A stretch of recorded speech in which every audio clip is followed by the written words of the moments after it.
Hello, I am Amanda here with Game Brewer, and today I am being joined by Stefan Risthaus, and he is here to talk about his game, Arkwright, the card game. And he will be distributing that in Germany through his game Spiel. And let's dive right in. There's a lot to talk about this game. It's a big one, and I feel like I should start out by saying card game is almost of a misnomer because it is a smaller box, but there is a lot in that box. It's not just an Uno with a theme of Arkwright, the card game, on there. So why don't you just introduce Arkwright for us? Tell us a bit about it for maybe those that don't know anything about the game, and let's hear about that. Yes, thank you. Arkwright is a game that is themed in the Industrial Revolution time, and we are running factories, four types of factories, and we are trying, of course, to make as much money as possible because we want to buy our shares back from the bank. It's not an auction game where you buy shares from other companies, but you only buy your shares back, and the goal is to have the most valuable stock of shares in the end of the game. So your score is number of shares times share value. And these are the two issues you have. Try to increase your share value and make money to buy shares. And the core of the game is a simulation of a market system and an economic system to have demand and appeal of goods to sell goods with a market share that is as high as possible. So it's always competition between the players. Yes, it is a very tight game. Everything kind of has to be connected to everything else, and one thing leads to the other. It's one of those games I felt like I wanted to do so many things, and you really don't have time to do everything. You sort of have to make some really strategic decisions, and which is what's kind of neat about it. All right. Well, also for those who are listening, they may not know this was based off of a older board game that came out 2012, 2014, 2014. just called Arkwright. And so maybe tell us a little bit about what was the inspiration for that original idea and then how it then morphed into this card game. Yes, the initial start was a competition for game designers that has been opened by a newspaper. That newspaper has a small booklet that was called Das Geld reicht nie in German. So it's something like you never have enough money. It was a book explaining how market mechanisms are and how they are working. And it was targeting pupils and those who are interested in economics but do not want to read very thick books. Mhm. And I wanted to make a board game about this for pupils and school lessons. Two school lessons are 90 minutes, so it should be played in 90 minutes. Okay, I failed to do this, but nevertheless, I was in the final three games for this competition. Oh, wow. But then they stopped the competition before they decided which one to publish. They always told us, we are not sure, we are not really sure if we will do it in the end. So it's not that they fooled us, but of course it was disappointing. And I You worked on the basically game. won then. Yes, and of course, it was a good thing to know it does not have to be played in 90 minutes. I was free to have an open end game, almost. So then we had this game published in 2014 with Spielworks and later with Capstone and some others. And then we learned, when I say we, it's my wife and my playtesting group. And of course, it's me Mhm. in the end who decides, but of course, we have a group. And what we learned from the internet and the feedback on fairs is that the game is appealing a lot of people, but the play goes too long with 4 hours only if you are experienced and much more if you are not experienced, and all the rules. And so you had an audience that is interested but will not play the game really. So I thought it was very interesting to have a game that gives you this Arkwright feeling but plays much faster and with less components and in a smaller box. So this was the start for developing Arkwright, the card game. Was it hard to think of what you needed to like remove? Because obviously you'd created this whole unit, and then to say, okay, if I remove this, it speeds up this action, or did you more change what was happening in order to speed that up?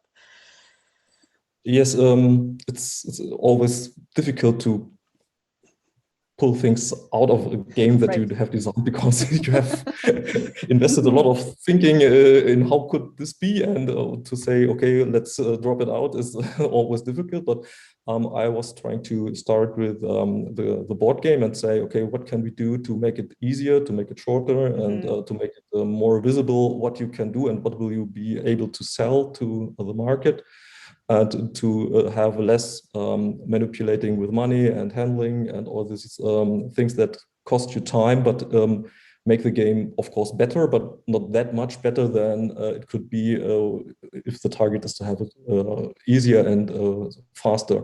And the Sure. initial idea was to have everything transformed from a board game into a card game and have only some wood pieces for the tracks Mm, and some score sheets.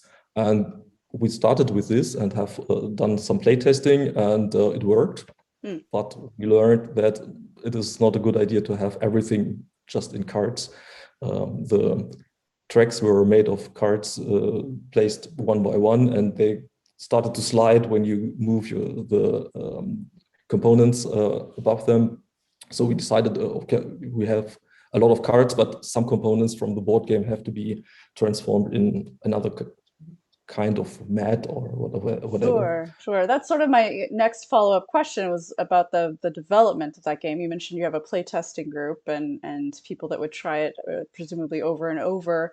Uh, how did that go for you? Was it vastly different than from where you started? You with the cardboard and wooden pieces, as there are quite a few moving bits in the game now.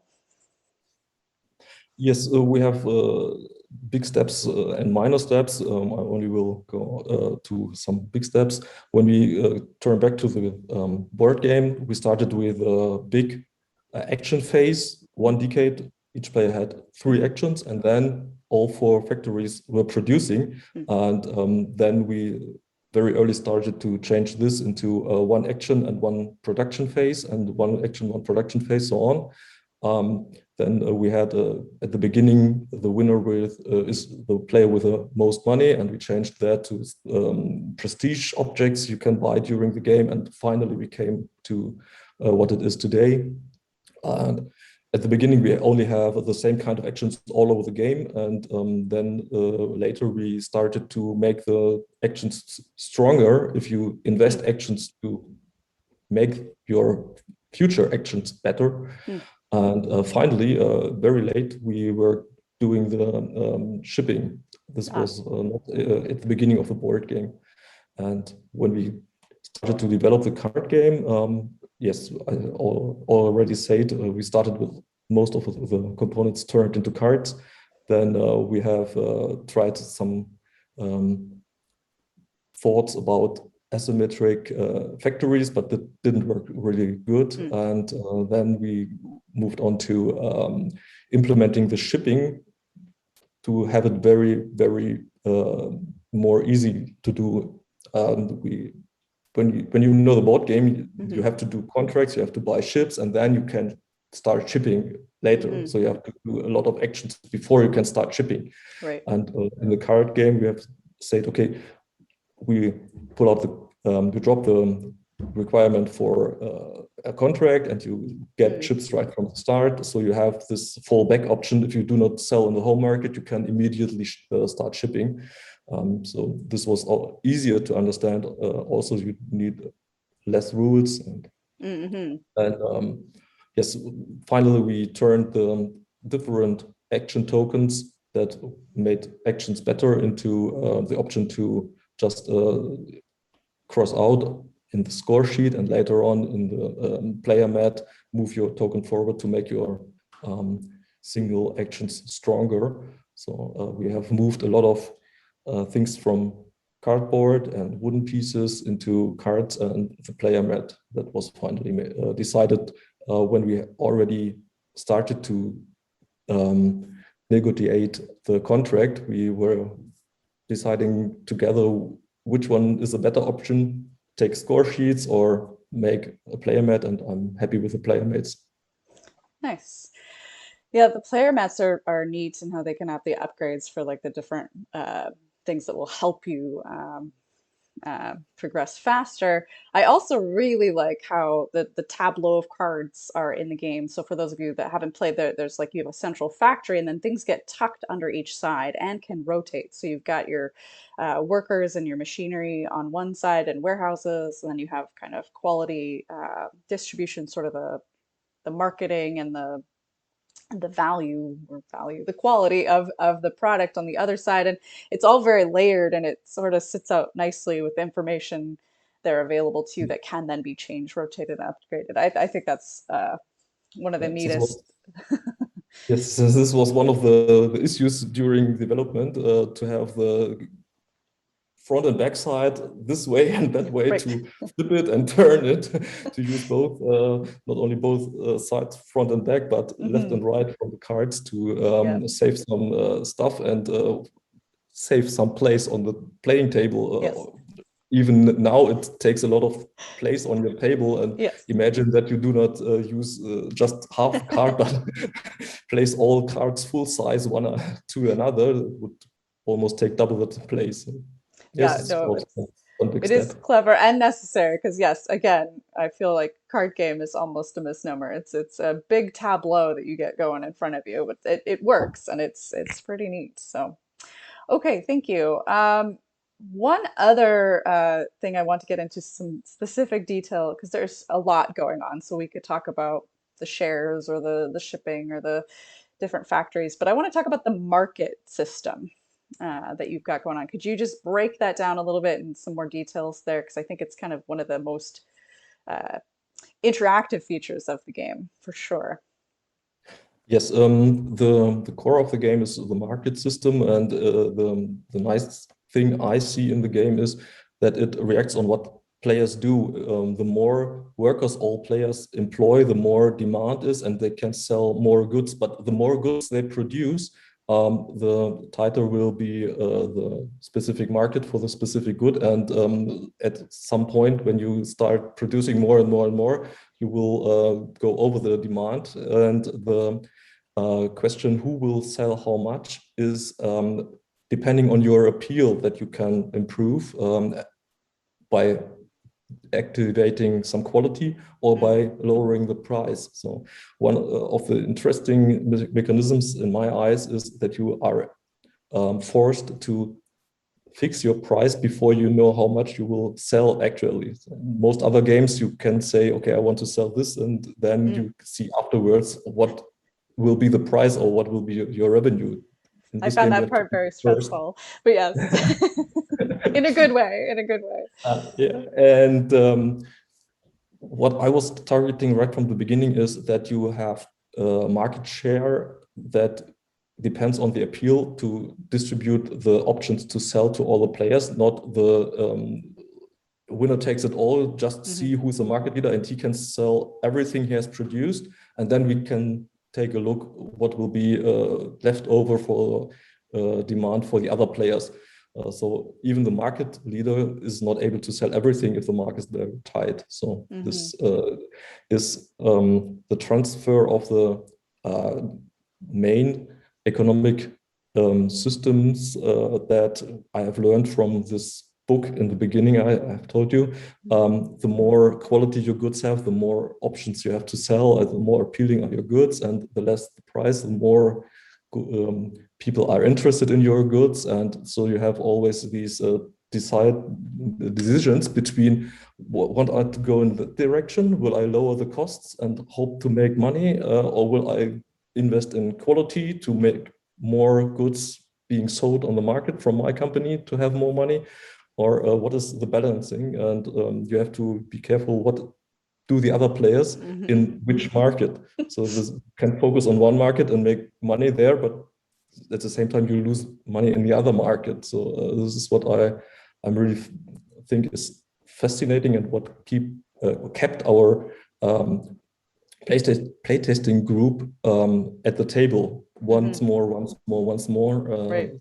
because it's a different game each time you play it. Right.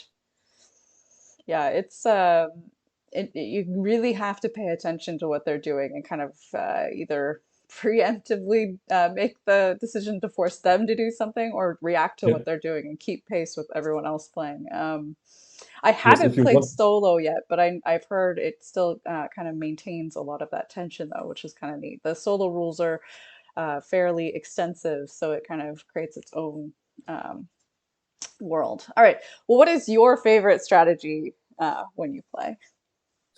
Yes, I have mentioned that you have four different types of factory, and Hmm. each player may decide to open up two, three, or four factories. And I like to play with two or four Okay. factories.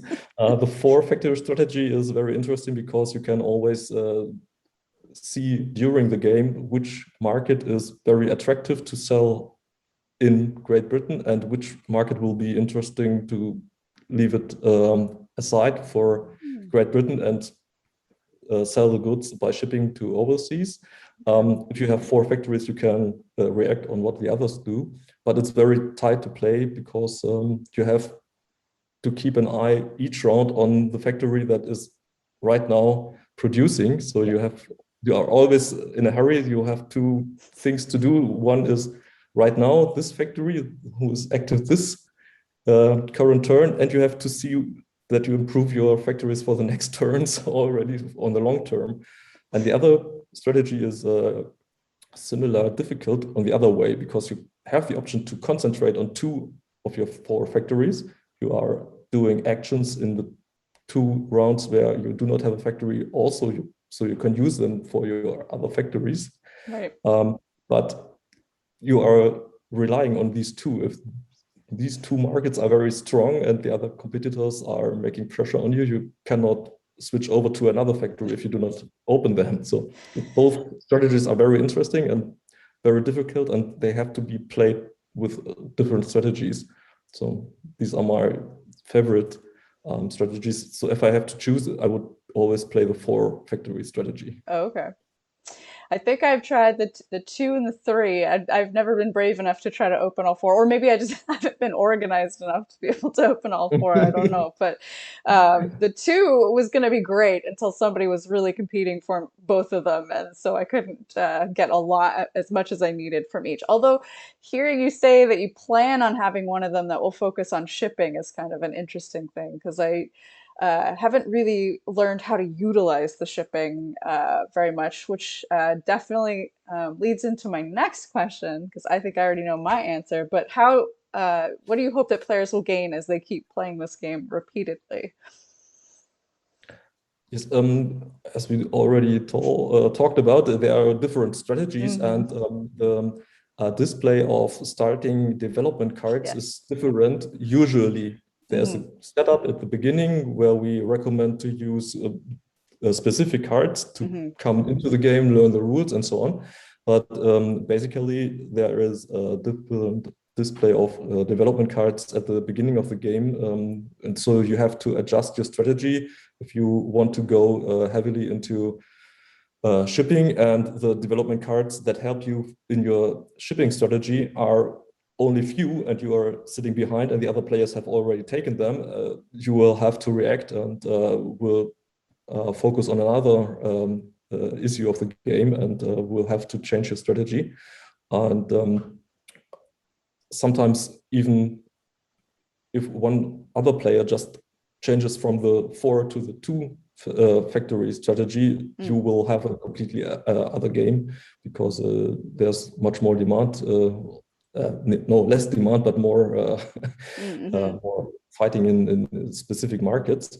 So we have different development cards, and we have the options to add more rules like out of the turn shipping and out of the turn production that leads to having more need for storehouses that are Mm-hmm. not that popular in the regular game because you're Mm-hmm. most of the time are you are able to ship what you have Mm-hmm. overproduced, but in this additional options for out of the turn shipping. You need to store the goods before you can ship them later. So I think there's a lot of to explore during more and more games.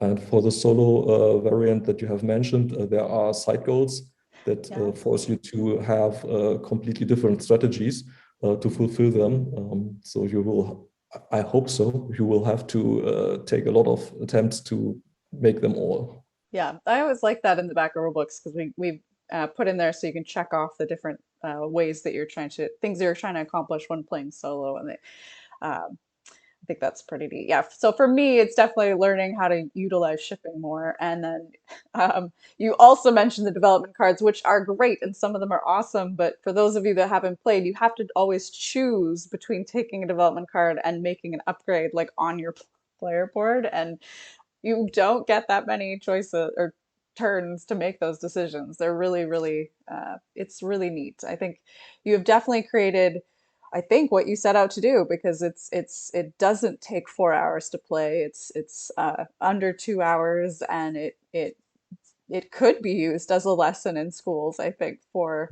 uh, how how the economics of this all work. So.